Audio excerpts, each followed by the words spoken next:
I would like to welcome our distinguished dignitaries, industry leaders, and all the esteemed participants present here. It is a privilege to stand here and present a journey of legal direct selling in India. For this, I'll be presenting a presentation. So today we discuss about the legal journey of direct selling in India.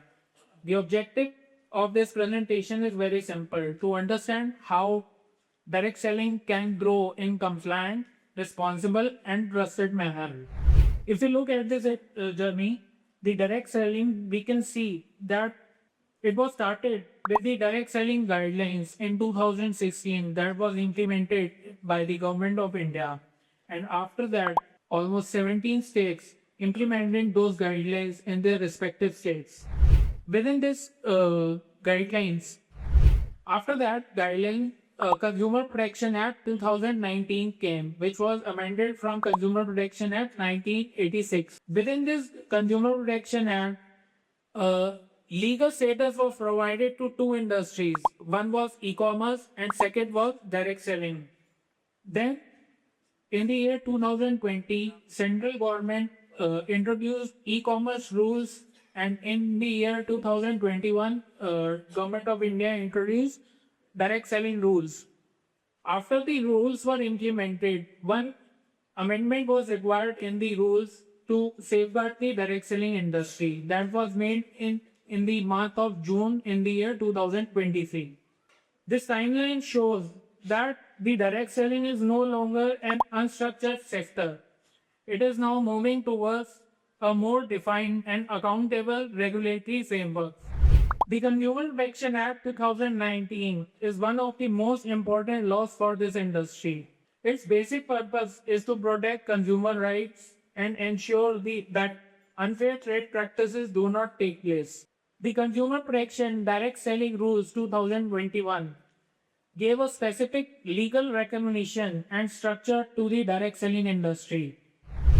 These rules clearly define how a direct selling entity should function and what responsibilities it has. They also made it clear that pyramid schemes and money calculation models are not acceptable anymore. In simple words, these rules provide the operational framework for law and responsible direct selling in India. To comply these direct selling rules, companies need to comply with Consumer Protection Act 2019, E-commerce rules 2020, and direct selling rules 2021. This makes compliance a multi-structured responsibility. In addition to this, legal methodology also ensures correct product labeling. National Consumer Helpline Registration, which was mandatory for direct selling companies, handles all the complaints related to direct selling. Third law is IT Rules 2020 that ensures data protection because each of the direct selling entity holds the data of consumers and direct sellers. So it is their responsibility to maintain and secure the data of those direct sellers and consumers. So compliance is not limited to one law. It is a complete ecosystem now. Here we can see that 14 states have already formed monitoring committees in their states. And out of these 14 states, 10 states are those which have established a direct selling monitoring mechanism to regulate the direct selling business within their states. If you look at the overall picture, direct selling companies must focus on the consumer affairs compliance related to their NCA compliances, GST compliances, and any other taxation responsibilities. They must ensure that their business model is compliant to the direct selling rules. There is nothing related to pyramid scheme or money circulation scheme with their business models.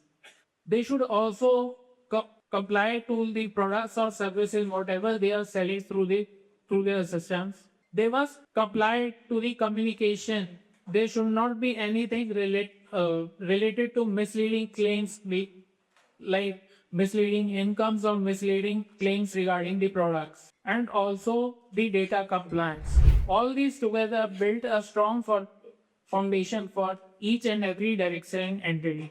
Before I conclude, I would like to say that direct selling has huge potential in India, but its success depends on trust and compliance. If we follow the right practices, we can build a strong and sustainable industry. Thank you.